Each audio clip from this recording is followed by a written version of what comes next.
ಎಲ್ಲರಿಗೂ ನಮಸ್ಕಾರ ಸ್ನೇಹಿತರೆ. ಆತ್ಮೀಯ ಮಕರ ರಾಶಿಯವರೇ, 12 ವರ್ಷಗಳ ಬಳಿಕ ದೇವಗುರು ಬೃಹಸ್ಪತಿ ತನ್ನ ಸ್ಥಾನ ಬದಲಾಯಿಸುತ್ತಿದ್ದಾರೆ. ಈ ಬದಲಾವಣೆ ಮಕರ ರಾಶಿಯವರಿಗೆ ವರದಾನವಾಗುತ್ತದಾ ಅಥವಾ ಒಂದು ದೊಡ್ಡ ಎಚ್ಚರಿಕೆಯಾಗುತ್ತಾ? ನಿಮ್ಮ ಜೀವನದಲ್ಲಿ ಇನ್ನು 3 ತಿಂಗಳು ಏನನ್ನ ಬೇಕಾದರೂ ಬದಲಾಯಿಸಬಹುದು. ಆದರೆ 5 ತಪ್ಪು ನಿರ್ಧಾರ ಎಲ್ಲವನ್ನೂ ಹಾಳು ಮಾಡಬಹುದು. ಈ ಗುರು ಸಂಚಾರದಲ್ಲಿ ಲಾಭ ಪಡೆಯುವ ದಾರಿ, ನಷ್ಟ ತಪ್ಪಿಸುವ ಉಪಾಯ, ಯಾವ ವಿಷಯದಲ್ಲಿ ಎಚ್ಚರವಾಗಿರಬೇಕು, ಯಾವ ಪರಿಹಾರ ಮಾಡಿದರೆ ಯಶಸ್ಸು, ಎಲ್ಲವೂ ಈ ವಿಡಿಯೋದಲ್ಲಿದೆ. ಯಾವುದೇ ಕಾರಣಕ್ಕೂ ನಾನು ತಿಳಿಸಿರುವ 3ನೇ ಪರಿಹಾರವನ್ನು ತಪ್ಪಿಸಲು ಹೋಗಬೇಡಿ. ಆ ಸರಳ ಪರಿಹಾರ ನಿಮ್ಮ ಜೀವನವನ್ನೇ ಉದ್ಧಾರ ಮಾಡುತ್ತದೆ. ಪೂರ್ತಿ ವಿಡಿಯೋ ನೋಡುವುದಕ್ಕಿಂತ ಮೊದಲು ನಮ್ಮ ಚಾನೆಲ್ಗೆ ಸಬ್ಸ್ಕ್ರೈಬ್ ಆಗಿ ಮತ್ತು ಜೈ ಗುರುದೇವ ಅಥವಾ ನನ್ನ ಕಷ್ಟಗಳಿಗೆ ಗುರುರಾಯರಿದ್ದಾರೆ ಎಂದು ಕಮೆಂಟ್ ಮಾಡಿ. ಮಕರ ರಾಶಿಯವರೇ, ನೀವು ಹುಟ್ಟಿನಿಂದಲೇ ಶ್ರಮಜೀವಿಗಳು ಮತ್ತು ಅತ್ಯಂತ ಜವಾಬ್ದಾರಿಯುತ ವ್ಯಕ್ತಿಗಳು. ಶನಿದೇವನ ಆಳ್ವಿಕೆಗೆ ಒಳಪಟ್ಟಿರುವ ನಿಮ್ಮ ರಾಶಿಯವರು ಜೀವನದಲ್ಲಿ ಯಾವುದನ್ನು ಸುಲಭವಾಗಿ ಪಡೆದವರಲ್ಲ. ಪ್ರತಿಯೊಂದು ಸಣ್ಣ ಸಾಧನೆಗೂ, ಪ್ರತಿಯೊಂದು ಹೆಜ್ಜೆಗೂ ನೀವು ನಿಮ್ಮ ಬೆವರನ್ನು ಹರಿಸಿದ್ದೀರಿ, ಹಗಲಿರುಳು ಕಷ್ಟಪಟ್ಟಿದ್ದೀರಿ. ಕಳೆದ ಕೆಲವು ವರ್ಷಗಳಿಂದ ನೀವು ಅನುಭವಿಸಿದ ಮಾನಸಿಕ ಒತ್ತಡ, ವೃತ್ತಿ ಜೀವನದ ಏರಿಳಿತಗಳು, ಆರ್ಥಿಕ ಮುಗ್ಗಟ್ಟು ಮತ್ತು ಸಂಬಂಧಗಳಲ್ಲಿ ಎದುರಾದ ಬಿರುಕುಗಳು ಕೇವಲ ನಿಮಗೆ ಮಾತ್ರ ಗೊತ್ತು. ಹೊರಗಡೆ ನಗುನಗುತ್ತಾ ಯಾರಿಗೂ ತಮ್ಮ ನೋವನ್ನು ತೋರಿಸಿಕೊಳ್ಳದೆ ಎಲ್ಲವನ್ನು ತಮ್ಮೊಳಗೆ ಅರಗಿಸಿಕೊಳ್ಳುವ ನಿಮ್ಮ ವ್ಯಕ್ತಿತ್ವ ನಿಜಕ್ಕೂ ಮೆಚ್ಚುವಂಥದ್ದು. ಇನ್ನು ನಿಮ್ಮ ವೈಯಕ್ತಿಕ ಜೀವನದ ಬಗ್ಗೆ ಹೇಳೋದಾದರೆ, ಮಕರ ರಾಶಿಯ ಅವಿವಾಹಿತರಿಗೆ ಇದು ನಿಜಕ್ಕೂ ಒಂದು ಸುವರ್ಣ ಕಾಲ. ಎಷ್ಟೋ ವರ್ಷಗಳಿಂದ ಸೂಕ್ತ ಸಂಗಾತಿಗಾಗಿ ಹುಡುಕುತ್ತಿದ್ದವರಿಗೆ ವಿವಾಹದ ಮಾತುಕತೆಗಳು ಹತ್ತಿರ ಬಂದು ಅರ್ಧಕ್ಕೆ ನಿಂತು ಹೋಗುತ್ತಿದ್ದವರಿಗೆ ವಯಸ್ಸಾಗುತ್ತದೆ. ಮದುವೆ ಯೋಗ ಕೂಡಿ ಬಾರದೆ ಕಂಗಾಲಾಗಿದ್ದವರಿಗೆ ಈಗ ಖಚಿತವಾದ ವಿವಾಹ ಯೋಗ ಕೂಡಿ ಬರಲಿದೆ. ನಿಮ್ಮ ಮನಸ್ಸಿಗೆ ಒಪ್ಪುವ, ನಿಮ್ಮನ್ನು ಚೆನ್ನಾಗಿ ಅರ್ಥ ಮಾಡಿಕೊಳ್ಳುವ, ನಿಮ್ಮ ಸಂಕಷ್ಟಗಳಲ್ಲಿ ಜೊತೆಯಾಗಿ ನಿಲ್ಲುವ ಮತ್ತು ನಿಮ್ಮ ಭವಿಷ್ಯಕ್ಕೆ ಆಧಾರವಾಗುವ ಸುಂದರವಾದ ಗುಣವಂತ ಸಂಗಾತಿ ನಿಮಗೆ ಸಿಗಲಿದ್ದಾರೆ. 7ನೇ ಮನೆಯಲ್ಲಿ ಉಚ್ಚ ಸ್ಥಾನದಲ್ಲಿರುವ ಗುರುವು ವಿವಾಹದ ದಾರಿಯಲ್ಲಿರುವ ಎಲ್ಲ ಅಡೆತಡೆಗಳನ್ನು, ದೋಷಗಳನ್ನು ನಿವಾರಣೆ ಮಾಡುತ್ತಾನೆ. ನಿಮ್ಮ ಮನೆಯಲ್ಲಿ ಕಂಕಣ ಭಾಗ್ಯದ ಸದ್ದು, ಮಂಗಳವಾದ್ಯಗಳ ಶಬ್ದ ಕೇಳಿ ಬರಲಿದೆ. ಕೇವಲ ಅವಿವಾಹಿತರಿಗೆ ಮಾತ್ರವಲ್ಲ, ವಿವಾಹಿತರಿಗೂ ಈ ಸಮಯ ಅತ್ಯಂತ ಮಧುರವಾಗಿರುತ್ತದೆ. ಗಂಡ ಹೆಂಡತಿಯ ನಡುವೆ ಈ ಹಿಂದೆ ಇದ್ದ ಹಳೆಯ ಮನಸ್ತಾಪಗಳು, ಸಣ್ಣ ಪುಟ್ಟ ಜಗಳಗಳು, ತಪ್ಪು ತಿಳುವಳಿಕೆಗಳು ಉದಯಿಸುತ್ತಿರುತ್ತವೆ. ಸೂರ್ಯನ ಮುಂದಿನ ಮಂಜಿನಂತೆ ಕರಗಿ ಹೋಗುತ್ತವೆ. ದಾಂಪತ್ಯ ಜೀವನದಲ್ಲಿ ಅನ್ಯೋನ್ಯತೆ, ಪ್ರೀತಿ ಮತ್ತು ವಿಶ್ವಾಸ ಇಮ್ಮಡಿಯಾಗುತ್ತದೆ. ಪರಸ್ಪರ ಅರ್ಥ ಮಾಡಿಕೊಳ್ಳುವ ಗುಣ ಬೆಳೆಯುತ್ತದೆ. ನೀವಿಬ್ಬರೂ ಒಬ್ಬರಿಗೊಬ್ಬರು ಆಸರೆಯಾಗಿ ಬೆನ್ನೆಲುಬಾಗಿ ನಿಲ್ಲುತ್ತೀರಿ. ನಿಮ್ಮ ಮನೆಯ ವಾತಾವರಣವು ಸ್ವರ್ಗದಂತೆ ಭಾಸವಾಗುತ್ತದೆ. ಆದರೂ ಈ ಸಂತೋಷದ ಉತ್ತುಂಗದಲ್ಲಿರುವಾಗ ನೀವು ಮಾಡಬಹುದಾದ ಒಂದು ಸಣ್ಣ ತಪ್ಪು ನಿರ್ಧಾರ ನಿಮ್ಮ ನೆಮ್ಮದಿಯನ್ನು ಕಸಿದುಕೊಳ್ಳಬಹುದು. ಆ ತಪ್ಪು ಯಾವ ಕ್ಷೇತ್ರದಲ್ಲಾಗಬಹುದು ಮತ್ತು ಅದನ್ನು ತಪ್ಪಿಸುವುದು ಹೇಗೆ ಎಂದು ಈಗ ವಿವರಿಸುತ್ತೇನೆ. ಇದನ್ನು ಎಂದಿಗೂ ನಿರ್ಲಕ್ಷ್ಯ ಮಾಡಬೇಡಿ. ಗುರುವು ಸದಾ ಒಳಿತನ್ನು ಮಾಡುತ್ತಾನೆ ಎಂಬುದು 100ಕ್ಕೆ 100 ಸತ್ಯ. ಆದರೆ ಎಚ್ಚರಿಕೆ ಎಂಬುದು ಪ್ರತಿಯೊಬ್ಬ ಮನುಷ್ಯನಿಗೆ ಇರಲೇಬೇಕಾದ ಬಹು ಮುಖ್ಯ ಗುಣ. ಗ್ರಹಗಳ ಅನುಗ್ರಹವಿದ್ದರೂ ನಮ್ಮ ಕಾರ್ಯಗಳಲ್ಲಿ ಜಾಗರೂಕತೆ ಇಲ್ಲದಿದ್ದರೆ ಕಷ್ಟ ಅನುಭವಿಸಬೇಕಾಗುತ್ತದೆ. ಈ ಅವಧಿಯಲ್ಲಿ ನೀವು ಅತಿ ಮುಖ್ಯವಾಗಿ ಗಮನ ಹರಿಸಬೇಕಾದದ್ದು ನಿಮ್ಮ ಸಂಗಾತಿಯ ಆರೋಗ್ಯದ ಕಡೆಗೆ. ಗುರುವಿನ ಪ್ರಭಾವದಿಂದ ಕೆಲಸದ ಒತ್ತಡ ಹೆಚ್ಚಾಗಬಹುದು, ಓಡಾಟ ಹೆಚ್ಚಾಗಬಹುದು. ಇದರಿಂದಾಗಿ ನಿಮ್ಮ ಸಂಗಾತಿಯ ಆರೋಗ್ಯದಲ್ಲಿ ಸಣ್ಣ ಪುಟ್ಟ ಏರುಪೇರುಗಳಾಗುವ ಸಾಧ್ಯತೆಗಳಿವೆ. ಅವರ ಆಹಾರ ಪದ್ಧತಿ, ಸಮಯಕ್ಕೆ ಸರಿಯಾದ ಊಟ, ಸಾಕಷ್ಟು ನಿದ್ರೆ ಮತ್ತು ಮಾನಸಿಕ ನೆಮ್ಮದಿಯ ಕಡೆಗೆ ನೀವು ವಿಶೇಷ ಗಮನ ಹರಿಸಬೇಕು. ಅವರಿಗೆ ಯಾವುದಾದರೂ ಸಣ್ಣ ಅನಾರೋಗ್ಯ, ಆಯಾಸ ಅಥವಾ ಮಾನಸಿಕ ಕಿರಿಕಿರಿ ಕಂಡು ಬಂದರೆ ಅದನ್ನು ನಿರ್ಲಕ್ಷ್ಯ ಮಾಡದೆ ತಕ್ಷಣವೇ ವೈದ್ಯರನ್ನು ಸಂಪರ್ಕಿಸುವುದು ಒಳಿತು. ಆರೋಗ್ಯವೇ ಮಹಾಭಾಗ್ಯ. ಸಂಗಾತಿಯ ಆರೋಗ್ಯ ಹದಗೆಟ್ಟರೆ ಇಡೀ ಕುಟುಂಬದ ನೆಮ್ಮದಿ ಹಾಳಾಗುತ್ತದೆ ಎಂಬುದನ್ನು ಮರೆಯಬೇಡಿ. ಇನ್ನು 2ನೆಯ ಅತಿ ದೊಡ್ಡ ಎಚ್ಚರಿಕೆ ಎಂದರೆ ಪಾಲುದಾರಿಕೆ. ಒಪ್ಪಂದಗಳಲ್ಲಿ ನೀವು ವಹಿಸಬೇಕಾದ ಮುನ್ನೆಚ್ಚರಿಕೆಯ ವ್ಯಾಪಾರ ಚೆನ್ನಾಗಿ ನಡೆಯುತ್ತಿದೆ, ನಿರೀಕ್ಷೆಗೂ ಮೀರಿ ಲಾಭ ಬರುತ್ತಿದೆ. ಜೊತೆಗಿರುವವರು ಬಹಳ ಒಳ್ಳೆಯವರು ಎಂದು ಯಾರನ್ನೂ ಕಣ್ಣು ಮುಚ್ಚಿ ನಂಬಲು ಹೋಗಬೇಡಿ. ಬಂಡವಾಳ ಹೂಡುವಾಗ ಅಥವಾ ಯಾವುದೇ ಕಾನೂನಾತ್ಮಕ ಕಾಗದ ಪತ್ರಗಳಿಗೆ ಸಹಿ ಹಾಕುವ ಮುನ್ನ ಕನಿಷ್ಠ 10 ಬಾರಿಯಾದರೂ ಅದನ್ನು ಓದಿ ಅರ್ಥ ಮಾಡಿಕೊಳ್ಳಿ. ಬೇಕಿದ್ರೆ ಕಾನೂನು ತಜ್ಞರ ಸಲಹೆ ಪಡೆಯಿರಿ. ಹಣಕಾಸಿನ ವ್ಯವಹಾರಗಳಲ್ಲಿ ನಿಮ್ಮ ಲೆಕ್ಕಾಚಾರ ಪಕ್ಕಾ ಇರಲಿ. ಅತಿಯಾದ ವಿಶ್ವಾಸ ಮತ್ತು ಮಿತಿಮೀರಿದ ನಂಬಿಕೆಯು ಕೆಲವೊಮ್ಮೆ ಮೋಸಕ್ಕೆ ದಾರಿ ಮಾಡಿಕೊಡಬಹುದು. ಭವಿಷ್ಯದಲ್ಲಿ ಸಂಬಂಧಗಳು ಹಾಳಾಗಬಹುದು ಎಂದರೆ ಆರಂಭದಲ್ಲಿಯೇ ಎಲ್ಲವೂ ಲಿಖಿತ ರೂಪದಲ್ಲಿ ಸ್ಪಷ್ಟವಾಗಿರಬೇಕು. ಆದ್ದರಿಂದ ವ್ಯವಹಾರದಲ್ಲಿ ಸ್ನೇಹವನ್ನು ಮತ್ತು ವೃತ್ತಿಪರತೆಯನ್ನು ಬೇರೆ ಬೇರೆಯಾಗಿಡುವುದು ಅತ್ಯಂತ ಅವಶ್ಯಕ. ಈ ಎರಡು ಪ್ರಮುಖ ಎಚ್ಚರಿಕೆಗಳನ್ನು ನೀವು ಕಟ್ಟುನಿಟ್ಟಾಗಿ ಪಾಲಿಸಿದರೆ ನಿಮ್ಮ ಯಶಸ್ಸಿನ ಓಟವನ್ನು ಯಾರಿಂದಲೂ ಯಾವ ಶಕ್ತಿಯಿಂದಲೂ ತಡೆಯಲು ಸಾಧ್ಯವಿಲ್ಲ. ಈಗ ನೀವು ಕಾಯುತ್ತಿದ್ದ ಆ ಅದ್ಭುತ ಪರಿಹಾರಗಳ ಬಗ್ಗೆ ಹೇಳುವ ಸಮಯ ಬಂದಿದೆ. ಅದರಲ್ಲೂ ಮೂರನೇ ಪರಿಹಾರ ನಿಮ್ಮ ಜೀವನದ ದಿಕ್ಕನ್ನೇ ಬದಲಾಯಿಸುತ್ತದೆ. ಅದೇನು ಎಂದು ತಿಳಿಯಲು ಸಿದ್ಧರಾಗಿ. ನಿಮ್ಮ ಅದೃಷ್ಟವನ್ನು ಇನ್ನಷ್ಟು ಹೆಚ್ಚಿಸಿಕೊಳ್ಳಲು ಎದುರಾಗಬಹುದಾದ ಸಣ್ಣ ಪುಟ್ಟ ವಿಘ್ನಗಳನ್ನು ದೂರ ಮಾಡಲು ಮತ್ತು ಗ್ರಹಗಳ ಸಂಪೂರ್ಣ ಆಶೀರ್ವಾದವನ್ನು ಪಡೆಯಲು ಕೆಲವು ಅತ್ಯಂತ ಸರಳವಾದ ಆದರೆ ಅತ್ಯಂತ ಶಕ್ತಿಶಾಲಿಯಾದ ಪರಿಹಾರಗಳನ್ನು ನೀವು ಶ್ರದ್ಧೆಯಿಂದ ಮಾಡಬೇಕಾಗುತ್ತದೆ. ಮೊದಲನೆಯದಾಗಿ, ಸಂಪತ್ತಿನ ಅಧಿದೇವತೆಯಾದ ಐಶ್ವರ್ಯ ಮಹಾಲಕ್ಷ್ಮಿಯ ಕೃಪಾ ಕಟಾಕ್ಷವನ್ನು ಪಡೆಯಲು ಪ್ರತಿ ಶುಕ್ರವಾರ ತಪ್ಪದೇ ಸ್ನಾನದ ನಂತರ ಶುಚಿರ್ಭೂತರಾಗಿ ಶ್ರೀ ಸೂಕ್ತವನ್ನು ಪಠಿಸಿ. ಶ್ರೀ ಸೂಕ್ತದ ಪಠಣವು ಸಾಮಾನ್ಯವಾದದ್ದಲ್ಲ. ಅದರಲ್ಲಿರುವ ಪ್ರತಿಯೊಂದು ಅಕ್ಷರವೂ ಬೀಜಾಕ್ಷರಗಳಷ್ಟೇ ಶಕ್ತಿಯುತವಾಗಿವೆ. ಇದರ ಪತನದಿಂದ ಮನೆಯಲ್ಲಿರುವ ದರಿದ್ರ ಮತ್ತು ನಕಾರಾತ್ಮಕ ಶಕ್ತಿಗಳು ನಾಶವಾಗಿ ದೈವಿಕ ಸಕಾರಾತ್ಮಕ ಶಕ್ತಿಯ ಸಂಚಾರವಾಗುತ್ತದೆ. ಹಣದ ಹರಿವು ನಿರಂತರವಾಗಿರಲು, ಬಂದ ಹಣ ಕೈಯಲ್ಲಿ ನಿಲ್ಲಲು ಇದು ದಾರಿ ಮಾಡಿಕೊಡುತ್ತದೆ. ನಿಮಗೆ ಸಂಸ್ಕೃತ ಶ್ಲೋಕಗಳನ್ನು ಪಠಿಸಲು ಕಷ್ಟವಾದರೆ ಅಥವಾ ಸಾಧ್ಯವಾಗದಿದ್ದರೆ ಶುಕ್ರವಾರದಂದು ಬೆಳಿಗ್ಗೆ ಮತ್ತು ಸಂಜೆ ಮನೆಯಲ್ಲಿ ದೀಪ ಹಚ್ಚಿ ಶ್ರೀ ಸೂಕ್ತದ ಆಡಿಯೋವನ್ನು ಭಕ್ತಿಯಿಂದ ಕೇಳಿದರೂ ಸಾಕು. ಭಗವಂತ ನಿಮ್ಮ ಭಕ್ತಿಯನ್ನು ಮೆಚ್ಚುತ್ತಾನೆ. ಎರಡನೆಯ ಪರಿಹಾರವೆಂದರೆ ನಿಮ್ಮ ಸಂಗಾತಿಗೆ ಆಗಾಗ ಹಳದಿ ಬಣ್ಣದ ಉಡುಗೊರೆಗಳನ್ನು ನೀಡಿ. ಜ್ಯೋತಿಷ್ಯ ಶಾಸ್ತ್ರದಲ್ಲಿ ಗುರುವಿಗೆ ಅತ್ಯಂತ ಪ್ರಿಯವಾದ ಗುರುವಿನ ತತ್ವವನ್ನು ಪ್ರತಿನಿಧಿಸುವ ಬಣ್ಣವೆಂದರೆ ಅದು ಹಳದಿ ಬಣ್ಣದ ವಸ್ತ್ರ, ಸೀರೆ, ಶರ್ಟ್, ಸಿಹಿ ತಿನಿಸು ಅಥವಾ ಯಾವುದೇ ಸಣ್ಣ ಉಡುಗೊರೆಯನ್ನು ಪ್ರೀತಿಯಿಂದ ನಿಮ್ಮ ಸಂಗಾತಿಗೆ ನೀಡುವುದರಿಂದ ನಿಮ್ಮಿಬ್ಬರ ನಡುವಿನ ಪ್ರೀತಿ ದುಪ್ಪಟ್ಟಾಗುತ್ತದೆ. ಏಳನೇ ಮನೆಯಲ್ಲಿರುವ ಗುರುವಿನ ಬಲ ಹೆಚ್ಚಾಗುತ್ತದೆ. ಇದರಿಂದ ದಾಂಪತ್ಯದಲ್ಲಿರುವ ಅಡೆತಡೆಗಳು ನಿವಾರಣೆಯಾಗಿ ಗುರುವಿನ ಸಂಪೂರ್ಣ ಅನುಗ್ರಹ ಲಭಿಸುತ್ತದೆ.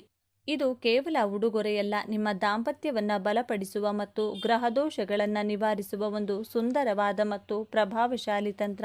ಈಗ ನಾವು ಮೂರನೇ ಮತ್ತು ಅತ್ಯಂತ ಪ್ರಭಾವಶಾಲಿಯಾದ ಪರಿಹಾರದ ಕಡೆಗೆ ಬರೋಣ. ವಿಡಿಯೋದ ಆರಂಭದಲ್ಲಿ ನಾನು ಒತ್ತಿ ಹೇಳಿದ ಮಹತ್ವದ ಪರಿಹಾರವಿದು. ಇದನ್ನು ನೀವು ಯಾವುದೇ ಕಾರಣಕ್ಕೂ ಚಾಚು ತಪ್ಪದೆ ಪಾಲಿಸಬೇಕು.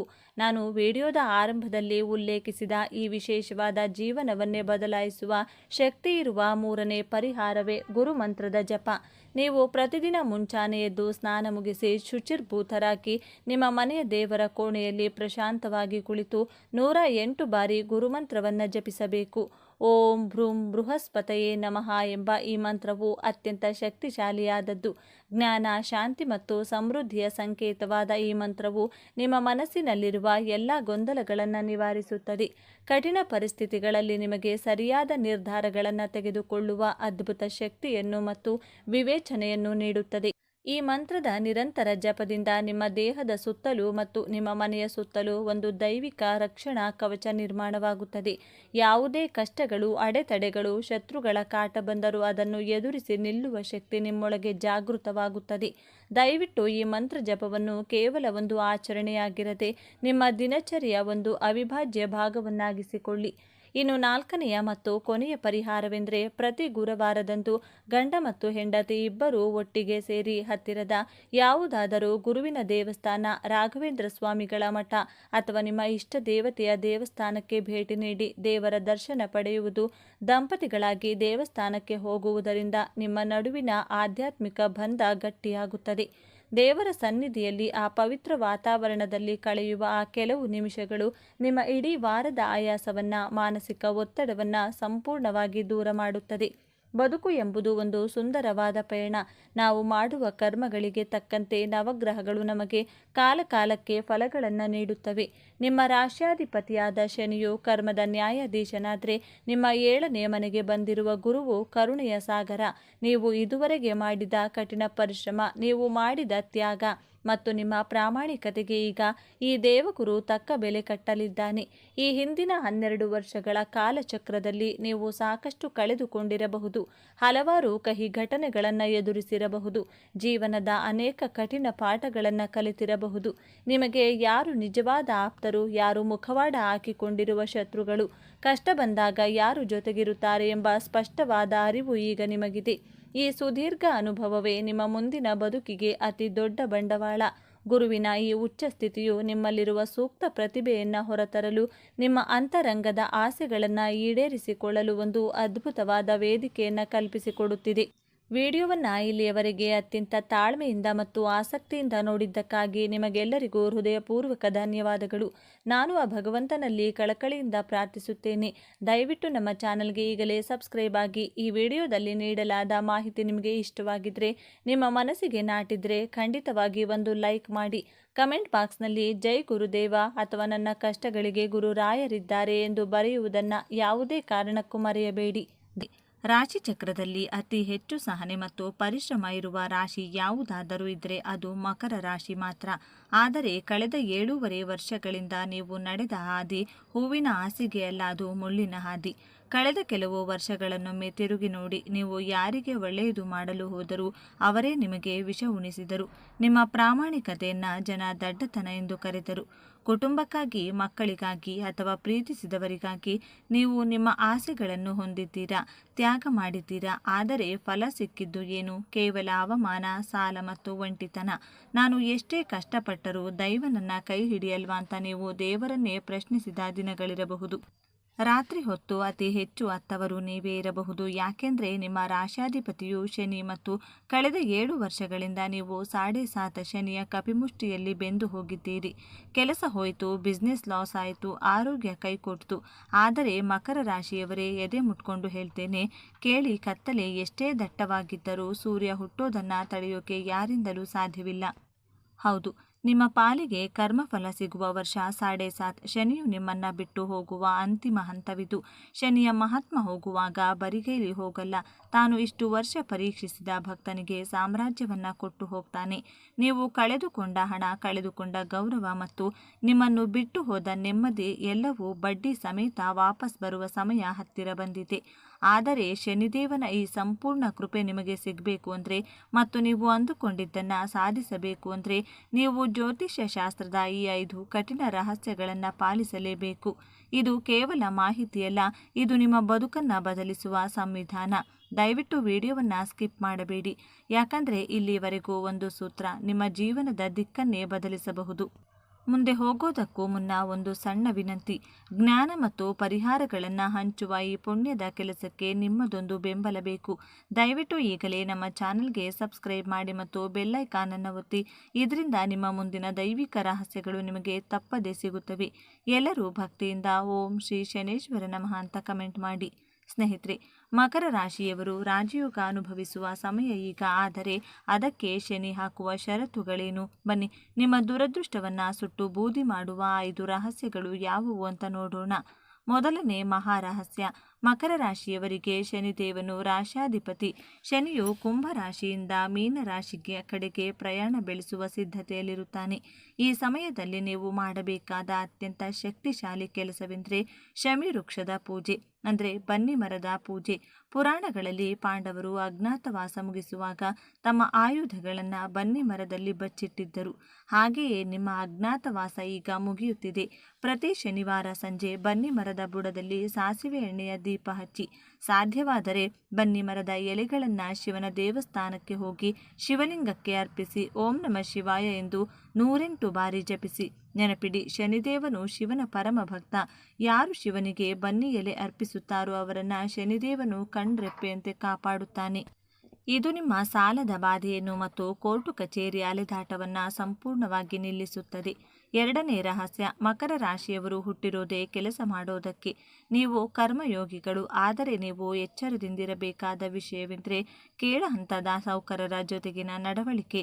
ಶನಿದೇವನು ಶ್ರಮಜೀವಿಗಳ ಪ್ರತಿನಿಧಿ. ನಿಮ್ಮ ಮನೆಯಲ್ಲಿ ಕೆಲಸ ಮಾಡುವವರು, ನಿಮ್ಮ ಆಫೀಸ್ನ ಪ್ಯೂನ್ಗಳು ಅಥವಾ ರಸ್ತೆಯಲ್ಲಿ ಕಸಗುಡಿಸುವ ಪೌರ ಕಾರ್ಮಿಕರು, ಇವರನ್ನು ದಯವಿಟ್ಟು ಕೀಳಾಗಿ ಕಾಣಬೇಡಿ. ನೀವು ಇವರಿಗೆ ಒಂದು ಹೊತ್ತಿನ ಊಟವನ್ನು ಅಥವಾ ಬಟ್ಟೆಯನ್ನು ದಾನವಾಗಿ ನೀಡಿದರೆ ಅದು ಸಾಕ್ಷಾತ್ ಶನಿಗೆ ತಲುಪುತ್ತದೆ. ನಿಮ್ಮ ಕೈಕೆಳಗೆ ಕೆಲಸ ಮಾಡುವವರಿಗೆ ನೀವು ಎಷ್ಟು ಗೌರವ ಕೊಡುತ್ತೀರೋ ಅಷ್ಟು ವೇಗವಾಗಿ ನೀವು ಏಳಿಗೆ ಹೊಂದುತ್ತೀರಿ. ನೀವು ನೀಡುವಂತಹ ರೂಪಾಯಿ ದಾನ ನಿಮ್ಮ ಆಸ್ಪತ್ರೆಯ ಲಕ್ಷ ರೂಪಾಯಿ ಖರ್ಚನ್ನು ತಪ್ಪಿಸುತ್ತದೆ. ಅಂದರೆ ನೀವು ಇದನ್ನು ನಂಬಲೇಬೇಕು. ಮೂರನೆಯದಾಗಿ ಮಕರ ರಾಶಿಯವರ ಅದೃಷ್ಟದ ಬಣ್ಣ ಕಪ್ಪು ಮತ್ತು ನೀಲಿ. ಆದರೆ ಯಶಸ್ಸಿಗಾಗಿ ನೀವು ಒಂದು ವಿಶೇಷವಾದ ವಸ್ತುವನ್ನು ಮನೆಯಲ್ಲಿಟ್ಟುಕೊಳ್ಳಬೇಕು. ಅದುವೇ ಕಪ್ಪು ಕುದುರೆಯ ಲಾಳ.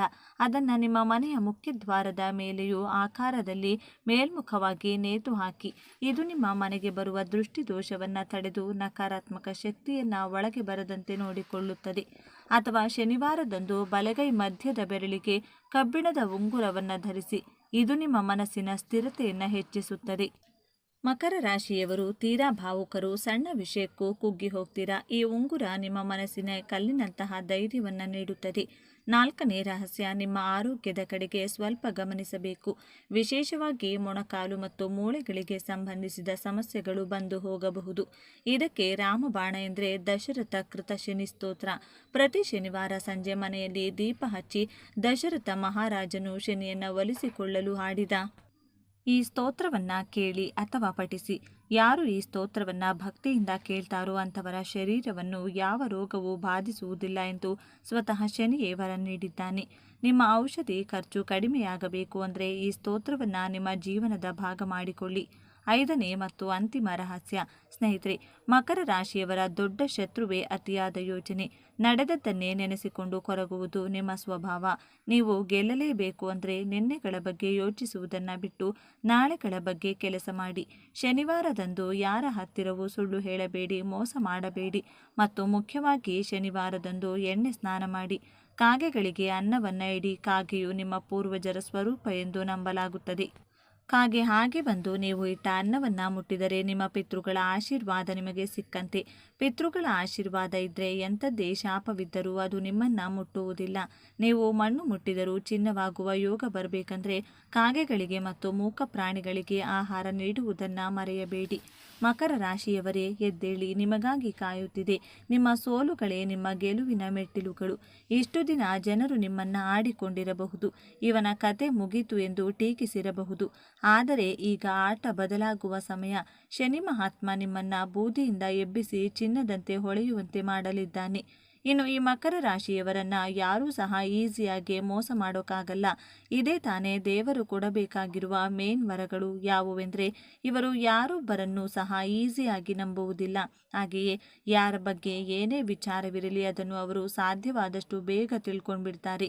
ಯಾರೇ ಆಗಲಿ, ಸ್ನೇಹಿತರೇ ಆಗಲಿ, ಶತ್ರುಗಳೇ ಆಗಲಿ, ಅವರಿಗೆ ಏನಾಗಬೇಕು ಅನ್ನೋದನ್ನು ಇವರು ಈಸಿಯಾಗಿ ತಿಳ್ಕೊಳ್ಳೋದ್ರಿಂದ, ಈಸಿಯಾಗಿ ಅವರನ್ನು ಅರ್ಥ ಮಾಡಿಕೊಳ್ಳೋದ್ರಿಂದ ಅಂತಹ ವ್ಯಕ್ತಿಗಳು ಮಕರ ರಾಶಿಯವರಿಗೆ ಯಾರೂ ಸಹ ಈಸಿಯಾಗಿ ಮೋಸ ಮಾಡಲು ಆಗುವುದಿಲ್ಲ. ಆದರೆ ಇವರ ಬೆನ್ನಿಗೆ ಚೂರಿ ಹಾಕುವಂಥವರೇ ಜಾಸ್ತಿ ಇರ್ತಾರೆ. ಇವರಿಗೆ ಮೋಸ ಮಾಡಬೇಕೆಂದೇ ಕಾಯುತ್ತಾ ಕುಳಿತಿರುತ್ತಾರೆ. ಅಂದರೆ ಹಿತಶತ್ರುಗಳು ಇವರ ಜೊತೆನೇ ಇರ್ತಾರೆ. ಇವರಿಗೆ ಬೇರೆಯವರು ಯಾರೂ ಸಹ ಮೋಸ ಮಾಡೋಕೆ ಆಗಲ್ಲ. ಹಾಗಾಗಿ ಇವರ ಜೊತೆಯಲ್ಲಿರುವವರೇ ಇವರಿಗೆ ಮೋಸ ಮಾಡೋದು ತುಂಬ ಇರುತ್ತದೆ. ಈ ಮಕರ ರಾಶಿಯವರಿಗೆ ಬೆನ್ನಿಗೆ ಚೂರಿ ಹಾಕುವವರೇ ಜಾಸ್ತಿ. ಇನ್ನು ನಂಬಿಕೆ ದ್ರೋಹ ಮಾಡೋದು ಸಹ ಜಾಸ್ತಿ. ಇವರಿಗೆ ಈಸಿಯಾಗಿ ಮೋಸ ಮಾಡೋದಕ್ಕಾಗಲ್ವಲ್ಲ, ಅದಕ್ಕಾಗಿಯೇ ಇವರನ್ನು ಜಾಸ್ತಿ ನಂಬಿಸಿ ಬಿಡೋದು, ಜಾಸ್ತಿ ಫ್ರೆಂಡ್ಸ್ ಆಗಿಬಿಡೋದು, ಜಾಸ್ತಿ ಕ್ಲೋಸ್ ಆಗಿಬಿಡೋದು, ಈ ಥರ ಕ್ಲೋಸ್ ಆಗಿಬಿಟ್ಟು ಅವರಿಗೆ ನಂಬಿಕೆ ದ್ರೋಹ ಮಾಡಿಬಿಡೋದು ಅಂತ ಹೇಳ್ತಾರಲ್ಲ, ಆ ರೀತಿ ನಂಬಿಕೆ ದ್ರೋಹವನ್ನು ಮಾಡ್ತಾರೆ. ಈ ಮಕರ ರಾಶಿಯವರಿಗೆ ಜೊತೆಯಲ್ಲಿರುವಂಥ ಸ್ನೇಹಿತರಾಗಲಿ ಅಥವಾ ಸಂಬಂಧಿಕರಾಗಲಿ ಮಕರ ರಾಶಿಯವರು ತುಂಬಾ ಎಚ್ಚರಿಕೆಯಿಂದ ಇರೋದು ಈ ವಿಷಯದಲ್ಲಿ ಮುಖ್ಯವಾಗಿರುತ್ತದೆ. ಇನ್ನು ಈ ಮಕರ ರಾಶಿಯವರಿಗೆ ಸಾಮರ್ಥ್ಯ ಅನ್ನೋದು ತುಂಬ ಜಾಸ್ತಿ ಇರುತ್ತದೆ. ಈ ರಾಶಿಯವರಿಗೆ ಸಾಮರ್ಥ್ಯ ಅನ್ನುವುದು ಹೇಗಿರುತ್ತೆ ಎಂದು ಹೇಳೋದಾದರೆ, ಇವರಿಗೆ ಗಟ್ಟಿತನ ಅನ್ನೋದಿರುತ್ತದೆ. ಇವರಿಗೆ ಎಷ್ಟೇ ಕಠಿಣವಾದ ಕೆಲಸ ಕೊಡಿ, ಇವರು ಪಟಾಪಟ್ಟಂತ ಮಾಡಿ ಮುಗಿಸುತ್ತಾರೆ. ಆ ಕೆಲಸ ಎಷ್ಟೇ ಕಷ್ಟವಾದರೂ ಸಹ ಆ ಕೆಲಸವನ್ನು ಚಿಟಿಕೆ ಹೊಡೆದಷ್ಟು ಸುಲಭವಾಗಿ ಮಾಡಿ ಮುಗಿಸ್ತೀನಿ ಅನ್ನೋದನ್ನು ಈ ರಾಶಿಯವರು ತಿಳ್ಕೊಂಡ್ಬಿಟ್ಟಿರುತ್ತಾರೆ. ಹಾಗಾಗಿ ಮಕರ ರಾಶಿಯವರಿಗೆ ಸಾಮರ್ಥ್ಯ ಅನ್ನೋದು ಅತಿಯಾಗಿರುತ್ತದೆ. ಅತಿಯಾದ ಟ್ಯಾಲೆಂಟ್ ಅನ್ನೋದು ಈ ರಾಶಿಯವರಿಗೆ ಸ್ವಲ್ಪ ಜಾಸ್ತಿ ಇರುತ್ತದೆ. ಲೋಕಜ್ಞಾನ ಜಾಸ್ತಿ ಇರೋದ್ರಿಂದ ಟ್ಯಾಲೆಂಟ್ ಕೂಡ ಜಾಸ್ತಿನೇ ಇರುತ್ತದೆ. ಮಕರ ರಾಶಿಯವರು ಏನೇ ಒಂದು ಕಲೆ ಇದ್ದರೂ ಸಹ ಅದನ್ನು ಅಚ್ಚುಕಟ್ಟಾಗಿ ಮಾಡ್ತಾರೆ. ಅಂತಹ ಟ್ಯಾಲೆಂಟ್ ವ್ಯಕ್ತಿಗಳಾಗಿರುತ್ತಾರೆ. ಈ ಮಕರ ರಾಶಿಯವರು ಇನ್ನು ಯಾವುದೇ ಒಂದು ಅವಕಾಶ ಸಿಕ್ಕಿದರೂ ಸಹ ಅವರು ಸದುಪಯೋಗ ಪಡಿಸಿಕೊಳ್ತಾರೆ. ಮೊದಲೇ ಹೇಳಿದ ಹಾಗೆ ಇವರು ಬೆರಳನ್ನು ತೋರಿಸಿದರೆ ಹಸ್ತಾನೆ ನುಂಗಿಬಿಡುತ್ತಾರೆ. ಹಾಗಾಗಿ ಏನೇ ಟ್ಯಾಲೆಂಟ್ ಇದ್ದರೂ ಸಹ ಅಥವಾ ಏನೇ ಅವಕಾಶಗಳು ಸಿಕ್ಕಿದ್ರೂ ಸಹ ಅದನ್ನು ಯೂಸ್ ಮಾಡ್ಕೋತಾರೆ.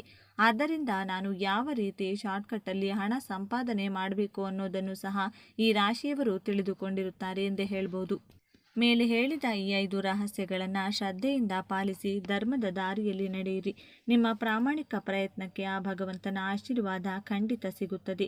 ನಿಮ್ಮ ಕಷ್ಟಗಳು ಕರಗಲಿ, ನಿಮ್ಮ ಮನೆಯಲ್ಲಿ ನಗು ತುಂಬಲಿ. ಇಷ್ಟೆಲ್ಲ ಮಾಹಿತಿ ಕಲೆ ಹಾಕಿ ನಿಮಗಾಗಿ ತಂದಿದ್ದೇನೆ. ಈ ವಿಡಿಯೋದಲ್ಲಿರೋ ಮಾಹಿತಿ ನಿಮಗೆ ಮನಸ್ಸಿಗೆ ನಾಟಿದರೆ ದಯವಿಟ್ಟು ಲೈಕ್ ಮಾಡಿ. ನಿಮ್ಮ ಮಕರ ರಾಶಿಯ ಸ್ನೇಹಿತರಿಗೂ ಕುಟುಂಬದವರಿಗೆ ವಾಟ್ಸಪ್ನಲ್ಲಿ ಶೇರ್ ಮಾಡಿ. ಅವರಿಗೆ ಒಂದು ಹೊಸ ಭರವಸೆಯನ್ನು ನೀಡಿ. ವಿಡಿಯೋ ಮುಗಿಸುವುದಕ್ಕೂ ಮುನ್ನ ನಿಮ್ಮ ಸಂಕಲ್ಪ ಸಿದ್ಧಿಗಾಗಿ ಕಮೆಂಟ್ ಬಾಕ್ಸ್ನಲ್ಲಿ ಎಲ್ಲರೂ ಮರೆಯದೆ ಓಂ ಶನೇಶ್ವರಾಯ ನಮಃ ಅಂತ, ಓಂ ನಮಃ ಶಿವಾಯ ಅಂತ ಬರೆಯಿರಿ. ನಿಮ್ಮ ಭಕ್ತಿ ಆ ಭಗವಂತನಿಗೆ ತಲುಪಲಿ. ಸರ್ವೇ ಜನ ಸುಖಿನೋ ಭವಂತು. ಧನ್ಯವಾದಗಳು.